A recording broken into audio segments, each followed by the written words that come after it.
periksa gue itu toh secara politik gue udah bakal diselamatkan gue. Jadi ini ada soal baru, itu intervensi dari MWA terhadap kebebasan akademis dari guru-guru besar yang dipimpin oleh Harkrisnowo. Di situ ada tokoh-tokoh yang saya kenal integritasnya, Profesor Sulis, dan mereka semua yang sebetulnya masih ingin memulihkan martabat UI. Tetapi martabat itu sekarang lumpuh, dan alumni UI juga akhirnya melihat bahwa guru-guru besar ini mungkin tidak cukup kuat untuk berhadapan dengan kekuasaan politik yang ada di struktur rektorat, di struktur MWA, atau bahkan di struktur dekan-dekan yang ada di UI.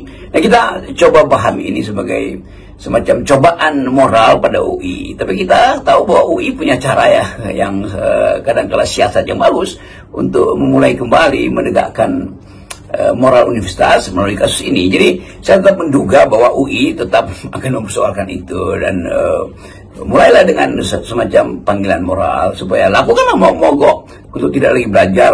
Para guru besar kembalikan toganya tuh, para dokter robek-robek aja ijazah Anda, karena Anda tidak dianggap apa-apa kalau soal ini sekedar jadi permainan politik elit. Jadi kasus-kasus semacam ini menunjukkan bahwa UI lagi ada dalam cobaan sejarah. Tetapi saya yang tahu ilmu, segala macam ilmu dan siasat yang ada di UI itu, terutama kalangan mahasiswa, tentu lagi bersiap untuk regain morality, regain integrity. Dan itu yang sedang kita tunggu, bahwa BEM UI pasti tahu bahwa di belakang Bahlil berdiri kokoh kekuasaan. Bahkan bisa kita duga bahwa Pak Jokowi punya peran di situ, karena satu-satunya alasan Bahlil untuk minta dilindungi adalah kepentingan Jokowi terhadap Golkar. Bayangin kalau Bahlil tumbang di Golkar, maka salah satu kaki Jokowi di Golkar itu juga harus diamputasi itu. Jadi ini yang kita sebut sebagai analisis politik ekonomi untuk membaca kasus dugaan plagiasi atau dugaan pelanggaran etik dari pengujian disertasi Saudara Bahlil.